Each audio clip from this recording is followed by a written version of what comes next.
Running for president of the United States as a Republican against President Trump in 2020. So you're hoping to take him on in the primaries? In the primaries. I really think if we have 6 more years of the same stuff we've had out of the White House the last 2 years, that would be a political tragedy, and I would fear for the Republic. So I would be ashamed of myself if I didn't raise my hand and run. So President Trump's reelection campaign just announced that they've raised $30 million in the first quarter.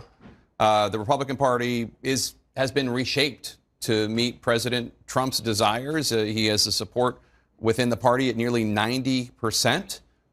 Do you really think you can defeat him in the primaries? I do. I've done it before, and particularly in New Hampshire, where I'm spending a lot of time. It's one vote at a time and one voter at a time, and you got to meet him. But, you know, what we have now is a president who mocks the rule of law. I spent 7 years in the Justice Department trying to keep the politics out of law enforcement. He's trying to put it in. President who says we don't need a free press, who says climate change is a complete hoax. He's not paying attention. I doubt very much he's made a study of any of those issues, but he seems to have difficulty, in my opinion, and I was a prosecutor for quite a while, he has difficulty conforming his conduct to the requirements of law. That's a serious matter in the Oval Office. So just in terms of your political strategy, you want to spend a lot of time in New Hampshire, and New Hampshire is a state where independents can vote in either primary. Yeah, it's a crossover primary. New Hampshire, really all 6 New England states, the Mid-Atlantic states, California, Oregon, Washington, very receptive territory. The president's not well liked in California. The Intermountain West, where I spent a lot of time in the last cycle. No, it would be a national campaign. The 20 states do permit that crossover voting, which is more than a beachhead. So I'm very much looking forward to the campaign. Anyone wants to be helpful, Weld2020.org. Weld2020.org. The Mueller report, you talked about, you served in the Justice Department. You know Bob Mueller. Bob was my deputy in the Justice Department. He's the straightest guy I've ever met. A wonderful human being, very thorough, very great prosecutor. So how much do you think of his report that we're told is going to be released to the public and to Congress Thursday morning, how much do you think can be redacted and still be a credible presentation to Congress and the public? It's a piece of cake. All you really have to do is redact classified information and needlessly derogatory personal material.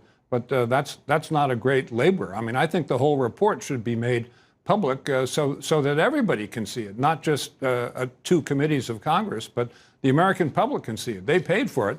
The president says he's been exonerated on these allegations of conspiracy with Russia, and that you can't obstruct a crime that hasn't taken place, which obviously the Attorney General Bill Barr agrees with to a degree. We know Democrats in the House Judiciary Committee and elsewhere are going to keep investigating. What's your take on the obstruction of justice charge and the president's claim that he's been exonerated? No, I'm not really buying that. And if I were the president of the United States and I had been found not guilty of one of 20 charges that could have been levied against me, I'm not sure I'd be holding a press conference to celebrate that. What do you make of the obstruction charge? In the Mueller report, you know, I don't think the jury's come back on that one. But there's plenty of other potential witness tampering, obstruction possibilities arising out of all the Manafort and Michael Cohen material that has nothing to do with the Mueller report. Let me give you the criticism that I think you're going to face.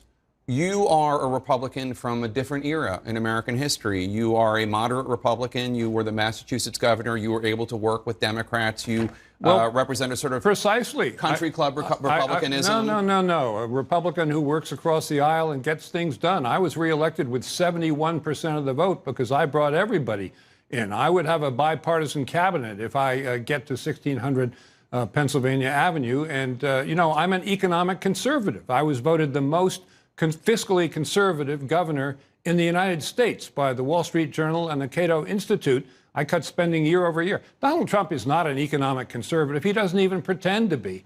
And, you know, the country deserves to have some fiscal restraint and conservatism and cutting spending in Washington, D.C. Right now, all there really is coming out of Washington is divisiveness, and both parties are responsible for that. But the grandmaster of that is the president himself. I've never seen such bitterness in this country. If you don't win the nomination, are you going to run as an independent? No, I don't think so. But I could not support Donald Trump for president. I'm not saying I would ever endorse a Democrat in this race, but I could not support the president. Governor Bill Weld, thanks so much for making your announcement right here. We appreciate you, it. Our Jake. coverage on CNN continues right now.